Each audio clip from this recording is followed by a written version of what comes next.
Hello everyone, today I'll show you how to change the graphics quality in SpiritVale.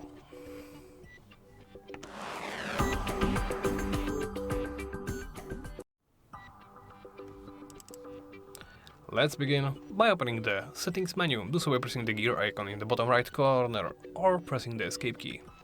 From there, select graphics. Then under graphics, select one of the available presets. There is low, medium and high. Select one of them. The change is automatic and really quick. You can see it in the background. When I select low, the bushes right there disappear. Here is how they look like on high and on medium. Once you are done, simply close the settings and that's about it. Thank you for watching and please make sure to like, comment and subscribe.